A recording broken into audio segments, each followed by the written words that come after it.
Friends, હું કલા રામોલિયા સુરતથી કુકિંગ સ્ટુડિયો બાય કલામાં તમારું સ્વાગત કરું છું. આજે આપણે જોઈશું કોથમીર વડી, જે મહારાષ્ટ્રન સ્નેક છે, જે મહારાષ્ટ્રમાં ખૂબ જ પસંદ કરવામાં આવે છે.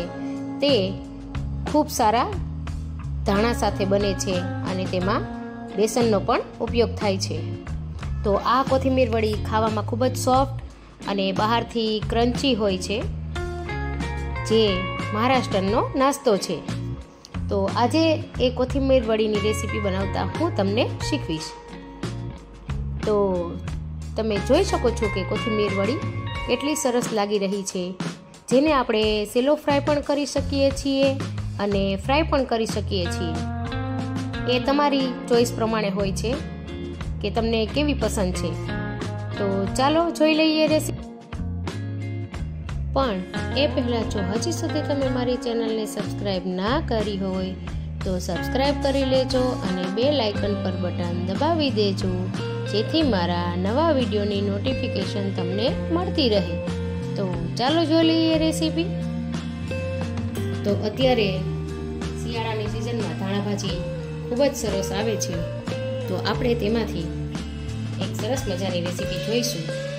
તો સૌથી પહેલાં આપણે ધાણાને આ રીતે થોડા થોડા કૂણી કૂણી દાંડીઓ સાથે જ કાપી લેવાના છે, જેથી તેનો ફ્લેવર ખૂબ જ સરસ આવશે. આ રીતે મેં અહીંયા થોડા થોડા ધાણાને કાપીને લઈ લીધા છે, આ રીતે દાંડી સાથે.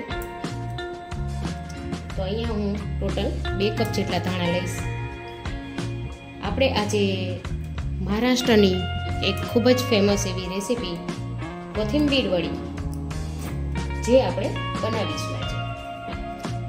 જેને તમારે હેલ્ધી બનાવવી હોય તો પણ તમે બનાવી શકો, કેમ કે આપણે તેને પહેલાં સ્ટીમ કરવાની હોય છે. તો તમે સ્ટીમ કરી અને એમને પણ ખાઈ શકો, અને પ્રોપર મહારાષ્ટ્રન રીતે બનાવી હોય તો તેને ફ્રાય કરવાની હોય છે.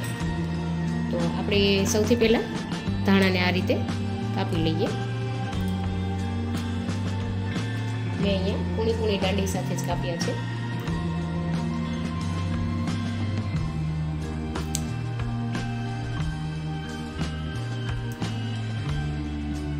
તો મારા અહીંયા બધા જ ધાણા સમારીને રેડી કરી લીધા છે આ રીતે.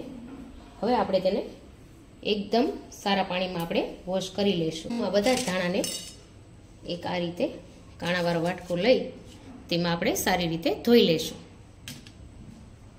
આ ધાણાને મેં સારી રીતે ધોઈ લીધા છે. તો આપણે તેને હવે કાપી લઈશું.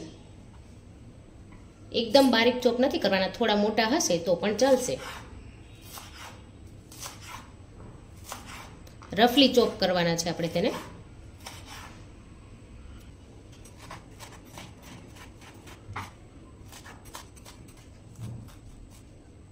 તો મારે અહીંયા ધાણા ભાજી મેં કાપીને રેડી કરી લીધા છે આ રીતે. તો હવે આમાં કઈ કઈ વસ્તુ વપરાય એ હું તમને બતાવી દઉં. 2 કપ જેટલા ધાણા ભાજી લીધા છે, એની સામે 1 વાટકી જેટલો ચણાનો લોટ છે અને 2 ચમચી જેટલો ચોખાનો લોટ છે. ચોખાના લોટથી સરસ ક્રિસ્પી બનશે. અને 2 થી 3 આદુ મરચી આ રીતે વાટીને રાખી દીધા છે. ત્યારબાદ સૂકા મસાલામાં બતાવી દઉં તો અડધા લીંબુનો રસ લઈશું આપણે, 1 ચમચી લાલ મરચું, 1 ચમચી ધાણા જીરું, 2 ચમચી જેટલા તલ, અડધી ચમચી ગરમ મસાલો, અડધી ચમચી હળદર, 1 ચમચી ખાંડ, મીઠું સ્વાદ અનુસાર અને ચપટી હિંગ લેશું. આ બધા સૂકા મસાલા આપણે ઉપયોગમાં લેવાના છે. તો સૌથી પહેલાં હું અહીંયા એક બાઉલ લઈ લઈશ. તેમાં સૌથી પહેલાં આપણે અહીંયા ધાણા ઉમેરી દઈશું. ધાણા ખૂબ જ મોટા પ્રમાણમાં વપરાય છે આમાં પાણીનો નહિવત ઉપયોગ કરવાનો છે, એટલે કે જરૂર પડે તો જ પાણીનો આપણે ઉપયોગ કરીશું. આ ધાણા ભાજી થઈ ગયા. ત્યારબાદ તેમાં ચોખાનો લોટ ઉમેરી દઈશું, ચણાનો લોટ, આદુ મરચાંની પેસ્ટ. અહીંયા ઘણા લોકો લસણનો યુઝ કરે છે, પણ ટ્રેડિશનલી રીતે લસણ નથી ઉપયોગમાં આવતું. તો અહીંયા મેં ટ્રેડિશનલ રીતે જ બતાવ્યું છે. અને ત્યારબાદ આ બધા જ સૂકા મસાલા અંદર ઉમેરી દેવાના છે. અને હવે અડધા લીંબુનો રસ પણ ઉમેરી દઈશું.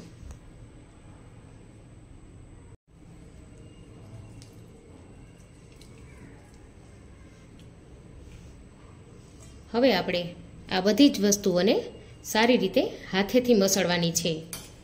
આમાં હવે એક વસ્તુ બાકી છે, તે છે ઓઇલ. 2 ચમચી જેટલું ઓઇલ લેવાનું છે, જેથી કરી અંદરથી એકદમ સોફ્ટ બને. હવે આ બધી જ વસ્તુને આપણે સારી રીતે હળવા હાથે પહેલાં તો મિક્સ કરી લેવાની છે. જરૂર પડે તો ચણાનો લોટ થોડો ઉમેરવો.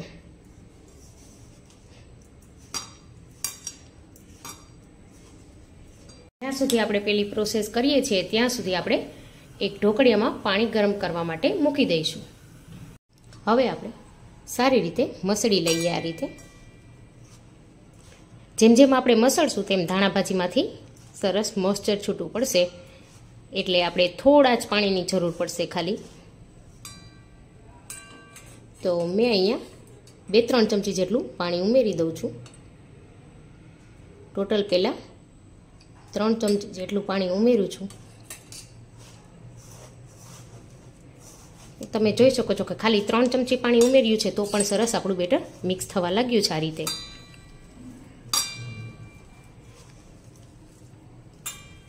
અહીંયા મને થોડું ચણાના લોટનું પ્રમાણ ઓછું લાગે છે, તો હું અહીંયા 2 ચમચી જેટલો ચણાનો લોટ ઉમેરી દઉં છું.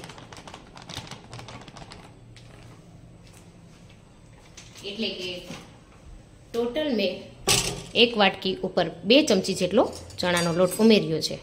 હવે થોડું પાછું પાણી નાખતા જશું અને મિક્સ કરી લઈશું.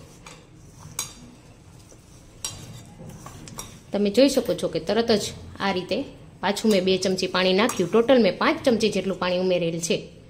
તો એમાં આપણો લોટ સરસ આ રીતે બંધાવા લાગ્યો છે. હવે આપણે વધારે પાણી ઉમેરવાનું નથી.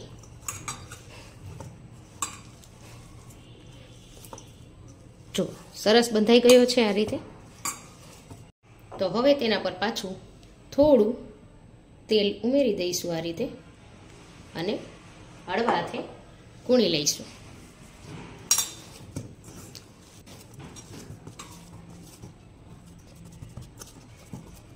તો આપણું આ રીતનું બેટર તૈયાર થઈ ગયું છે. હવે આપણે એક આ રીતે ડીશ લઈ લઈશું. તેને આપણે ગ્રીસ કરી લઈશું. ખૂબ સરસ આ રીતે તેલ લગાવી દઈશું બધી જ બાજુ. અને તેલ લગાવાઈ જાય એટલે આપણે તેમાં થોડા નીચે તલ આ રીતે સ્પ્રિંકલ કરી દઈશું, જેથી બંને બાજુ દેખાવ ખૂબ જ સરસ આવે. હવે આપણે આ જે બનાવેલો લોટ છે તેને આ રીતે થોડું પ્રેસ કરતા જઈ આપણે આ રીતે સ્ટીમ કરી લેવાનું છે.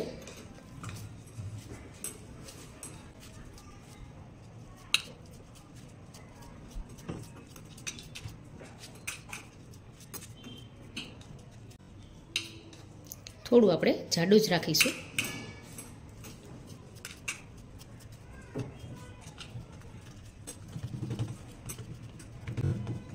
હવે આની પર પણ આપણે થોડા તલ આ રીતે છાંટી દઈશું અને પાછા પ્રેસ કરી દઈશું આ રીતે. ઢોકળિયામાં પાણી સરસ ગરમ થઈ ગયું છે, તો તેમાં મેં આ રીતે લીંબુનો ભાગ નીચે રાખી દીધો છે, જેથી કરી ક્ષાર ન બાજે. અને આ રીતે કોઈ એક કાંઠો રાખી દઈશું અને ત્યારબાદ આપણે બનાવેલી ડીશ મૂકી દઈશું અને ઢાંકીને આપણે 10 મિનિટ સુધી થવા દઈશું.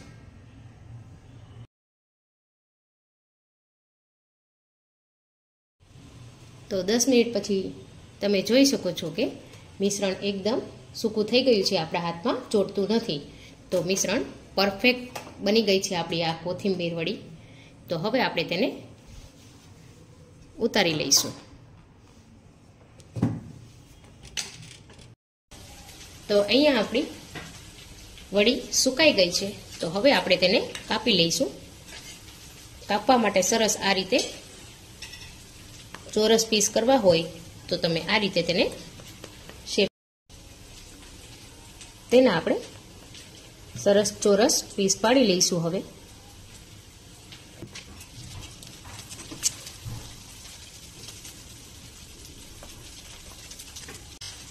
અને હવે તેને આપણે ઉખાડીને જોઈએ તો સરસ પીસ તેના બની ગયા છે. આ રીતે તમે જોઈ શકો છો કે કેટલી સરસ બની ગઈ છે. આ રીતે બધા જ પીસ આસાનીથી ખૂબ જ સરસ નીકળી ગયા. આ રીતે હવે તેને બધા પીસને આપણે કાઢી લઈએ.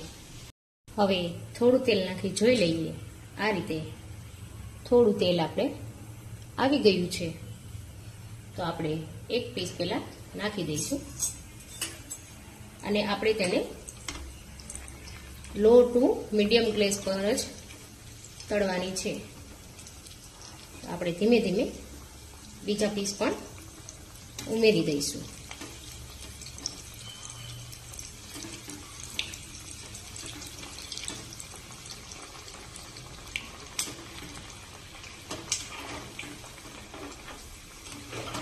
ઉપરથી થોડું ગોલ્ડન બ્રાઉન થાય ત્યાં સુધી આપણે તેને તળવાની છે.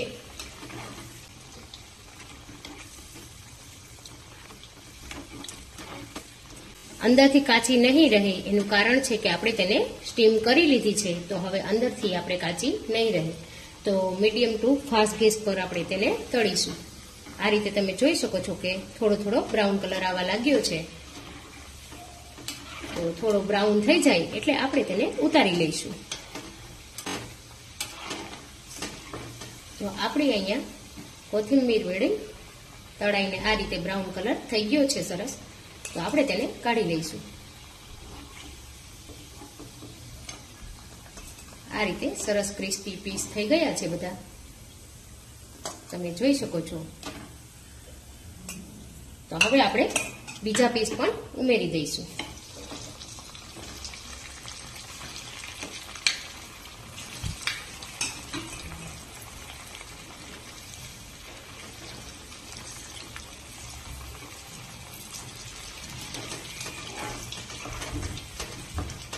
આને તમે સેલો ફ્રાય પણ કરી શકો. જો વધારે તેલમાં તળેલું પસંદ ના હોય તો તમે સેલો ફ્રાય પણ કરી શકો. થોડું તેલ મૂકી બંને સાઈડથી ક્રિસ્પી થાય ત્યાં સુધી તમારે તેને રાખવાનું છે. તમે જોઈ શકો છો કે હવે તેલ સરસ ગરમ થઈ ગયું છે એટલે ફટાફટ ક્રિસ્પી થઈ જશે.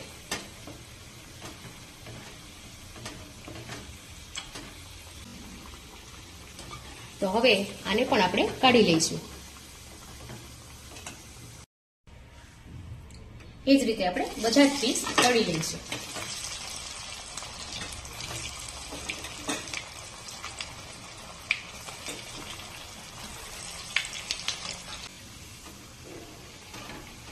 આપણે તેને બધી બાજુથી આ રીતે પલટાવતા જઈ અને ગોલ્ડન બ્રાઉન થાય ત્યાં સુધી તળી લેવાના છે.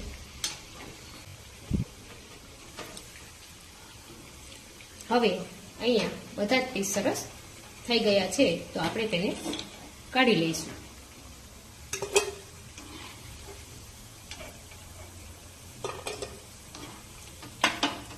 ગેસની ફ્લેમ બંધ કરી દઈશું. આપણા બધા જ પીસ બનીને તૈયાર થઈ ગયા છે. તો તમે જોઈ શકો છો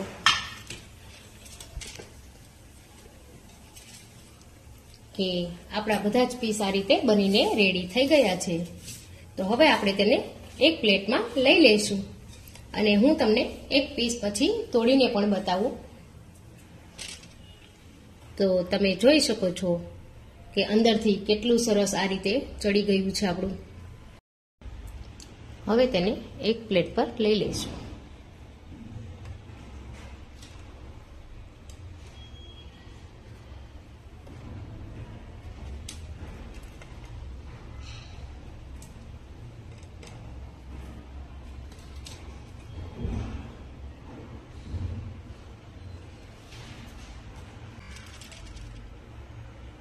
હવે તેના પર ધાણા ભાજીથી ગાર્નિશ કરી લઈશું. તો તમે જોઈ શકો છો કે આપણી કોથમીર વડી તૈયાર છે, જેને મેં ગ્રીન ચટણી અને ટોમેટો સોસ સાથે સર્વ કરી છે. તો આ રેસીપી ખૂબ જ ઇઝી છે, તો તમે પણ ઘરે જરૂરથી ટ્રાય કરજો અને મને જણાવજો કે મારી રેસીપી તમને કેવી લાગી. તો મળીએ નવી રેસીપી સાથે.